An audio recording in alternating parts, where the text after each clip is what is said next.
Oke, salam dan salam sejahtera. Ada pencerahan saya. Jangan jadi kerajaan munafik dan hipokrit.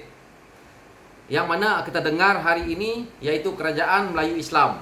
Dan kita juga tahu bahawa mereka melaungkan no Anwar no DAP. Yang terkini mereka nak buat pergabungan supaya parti-parti yang dilihat menjurus kepada satu kaum yaitu kaum Melayu, mereka cuba bentukkan pula. Ini adalah satu pembohongan besar kepada rakyat, yang mana apabila pilihan raya mereka turun ke bawah, mereka nak undi daripada berbagai kaum, berbagai bangsa, berbagai agama untuk mereka menjadi wakil rakyat, yang mana rakyat berharap mereka ini adalah orang yang baik dan boleh memimpin untuk negara. Tetapi apabila mereka dapat kuasa, apabila mereka dah berjaya menubuhkan kerajaan hari ini, rupa-rupanya dalam kabinet mereka juga ada juga yang non-Muslim. Mereka terpaksa mengambil sokongan daripada kaum lain, bangsa lain, agama lain. Begitu juga dengan undi-undi daripada rakyat. Jadi jangan munafik dan hipokrit dalam isu nak mentadbir negara. Kerana ini adalah negara kita Malaysia. Kamu orang naik sebagai pemimpin menggunakan undi-undi daripada rakyat. Bukan daripada satu kaum, bukan daripada satu bangsa, bukan daripada satu agama. Jadi apa yang kita lihat hari ini, patutnya mereka yang jadi pemimpin negara ini harus menanamkan sifat kita ini satu Malaysia dan kita tidak boleh memainkan isu kaum dan isu agama. Kita lihat hari ini, seperti mana yang PAS laungkan. Hanya ada 18 kerusi tetapi mereka seolah-olah parti yang besar. Apa akan jadi kalau parti PAS ini mempunyai 50 kerusi? Tumbang ngambing negara kita ini. Jadi beginikah parti yang kita nak sokong? Beginikah parti yang nak mentadbir negara kita ini? Jadi ini adalah satu contoh yang kita lihat daripada pimpinan parti yang ada dalam kerajaan hari ini seperti PAS. Kita lihat parti yang dominan dalam kerajaan yang mana kita lihat terpecah dua ini, yaitu UMNO. Mereka memainkan isu no Anwar no DAP. Pemimpin UMNO tidak ada yang tidak mencari undi daripada bawah ini, yaitu undi daripada kaum lain. Kaum Cina, kaum India, kaum-kaum yang ada di Sabah. Kerana UMNO ada di Sabah, Sarawak tak ada. Jadi kita harus lihat bahawa mereka memerlukan undi daripada rakyat di bawah ini, yang berbagai kaum, berbagai agama, untuk mereka menjadi pemimpin. Tetapi apabila mereka berjaya menjadi pemimpin, dia menipu rakyat lagi dengan mengatakan no Anwar no DAP.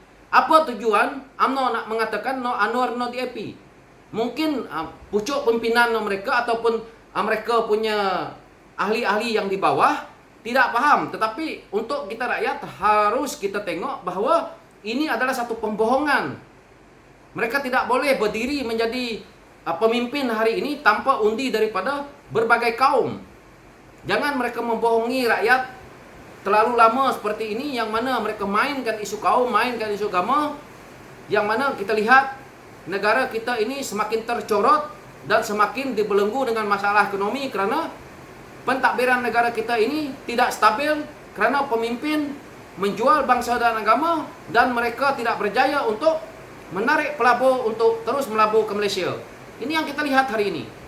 Apa yang mereka laungkan seperti no DAP di dalam kerajaan yang mana kita tahu ini, rakyat semua tahu, tidak perlu saya nak ungkapkan, nak huraikan di sini, yaitu ada MCA, MIC.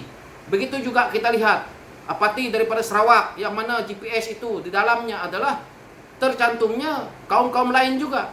Jadi mereka memainkan isu no Anwar no DAP ini. Apa tujuannya? Tidak ada motifnya. Inilah yang saya perkatakan, jangan hipokrit, jangan munafik. Begitu juga kenapa dia no Anwar? Apa tujuan? Apakah Anwar itu bukan pemimpin Melayu? Apakah Anwar itu kurang sifat dia seperti seorang pemimpin yang lain? Jadi untuk mereka nak terus kekal berkuasa, mereka menyemaikan ideologi yang seperti ini, yang mana apabila mereka mainkan isu agama, mereka mainkan isu no Anwar no DAP. Ini sudah termaktub dalam perlembagaan kita, yang mana parti seperti DAP juga diluluskan ROS kerana dia mengikuti apa yang ada, yaitu perlembagaan kita ini dia ikuti dengan betul dan tidak ada masalah. Dan kenapa nak perlu no Anwar no DAP? Apa yang masalahnya DAP ini? Parti yang diluluskan oleh ROS DAP tidak pernah diharamkan seperti yang mana kita lihat hari ini.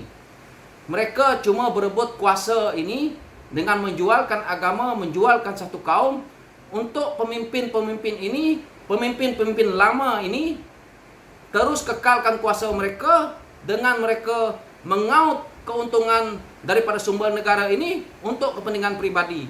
Ini sahaja. Tetapi yang berasa kesusahan di bawah adalah rakyat.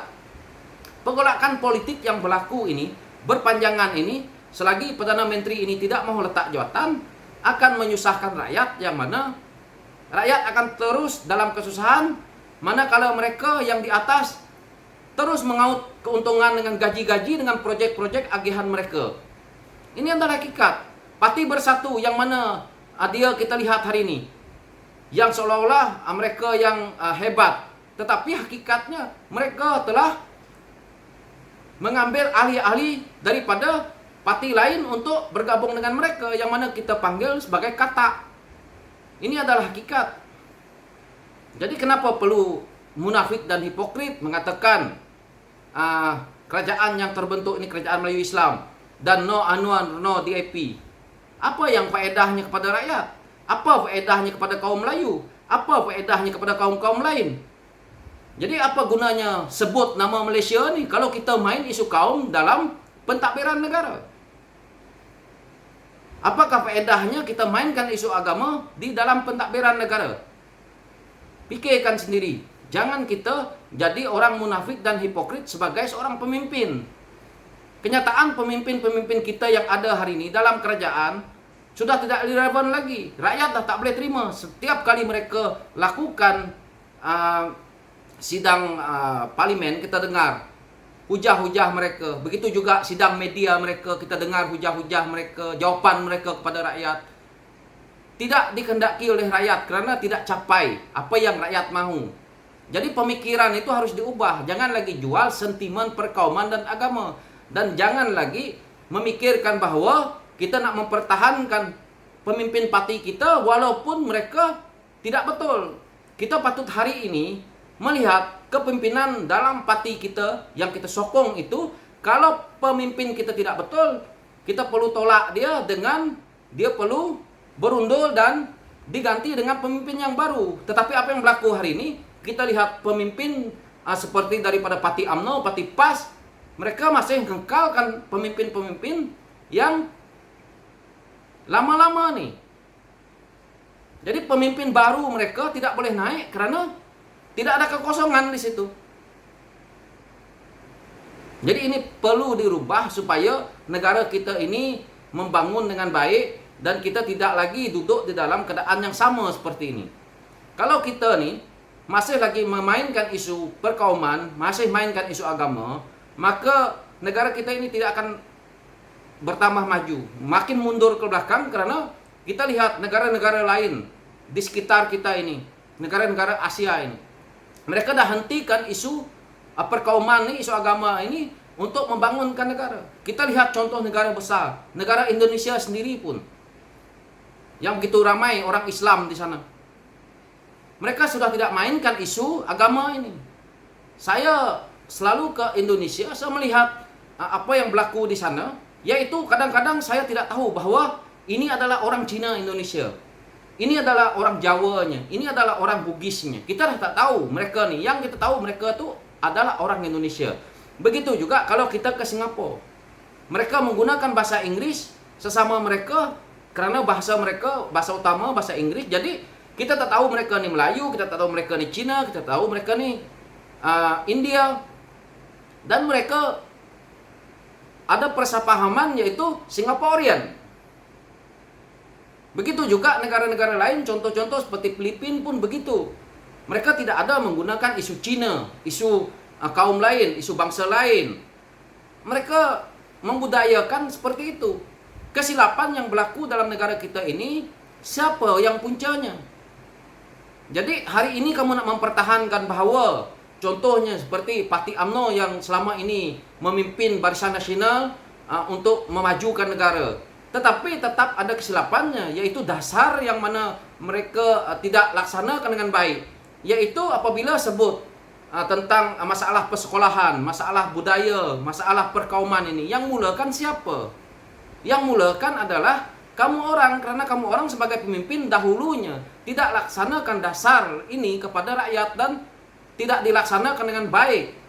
Malah selama kamu memimpin, kamu lupa bahwa dasar ini yang penting untuk rakyat, yang mana hari ini kamu tanamkan balik, yaitu dasar kamu untuk perkauman dan main isu agama ini.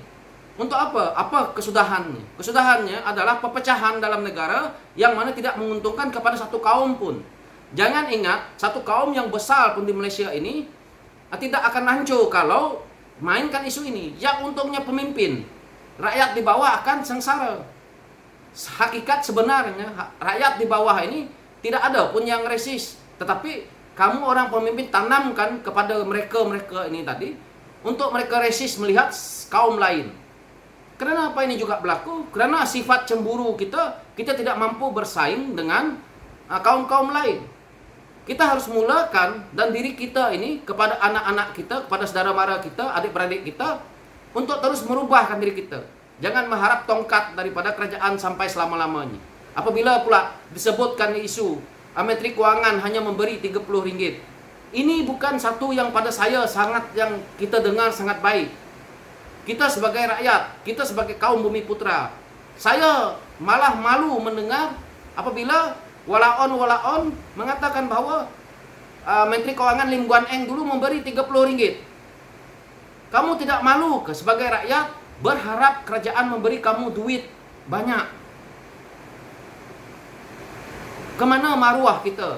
Kecuali kalau dalam keadaan hari ini kita memang susah, ya, tetapi waktu PHS memerintah dulu memberi RM30 itu wajar, karena kita berada dalam landasan yang ekonomi masih bagus dan tidak seperti hari ini.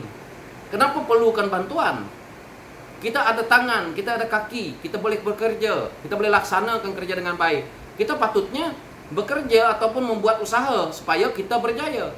Bukan berharap daripada kerajaan. Tetapi apa yang berlaku hari ini, karena kita sudah diideologikan daripada pimpinan lama dahulu, maka rakyat sentiasa berharap, yaitu orang Bumi Putra ini berharap dengan projek-projek daripada kerajaan, berharap mereka dapat habuan-habuan daripada kerajaan. Karena itu mereka beria-ia hendak parti-parti mereka ini memerintah kerajaan demi tembolok mereka untuk mereka nak mendapat satu habuan yang mudah daripada kerajaan yang terbentuk. Hasil mereka menjual bangsa, agama, kaum. Ini adalah yang tidak baik. So itulah yang kita lihat hari ini di negara kita ini. Sampai bila nak menjualkan kaum, nak menjualkan agama, jual juga Bumi Putra kau tu. Patut merebut semua orang-orang di bawah. Yang kaya pemimpin-pemimpin di atas ni yang menjualkan isu-isu ini. Karena isu itu yang paling mudah dijual di mana-mana dunia pun. Kalau jual isu agama, jual isu kaum ni, maka mereka akan mendapat benefit dari situ. Tetapi akan berlaku perpecahan yang sangat teruk. Kita lihat di negara-negara Arab yang mana berlaku peperangan. Karena isu-isu yang seperti ini yang dimainkan. Jadi pemimpin-pemimpin ini sepatutnya masuk ke dalam politik mempunyai idealisme yang sangat baik untuk ditonjolkan oleh mereka sebagai seorang pemimpin untuk membangunkan negara. Itu yang sebetulnya. Tapi apa yang berlaku ni, kita lihat politik negara kita hari ini, sampai hari ini masih menjualkan isu kaum, nak menggabungkan parti-parti yang mana yang dilihat sebagai parti Melayu ini untuk mereka nak kekalkan kuasa mereka, tetapi hakikatnya mereka tidak berjaya untuk memimpin negara. Sampai bila kita nak menogak langit demi mereka ni? Ini harus kita pikir-pikirkan. Dan inilah pencerahan saya berkenaan dengan jangan munafik dan hipokrit dalam berpolitik. So, sekian, terima kasih.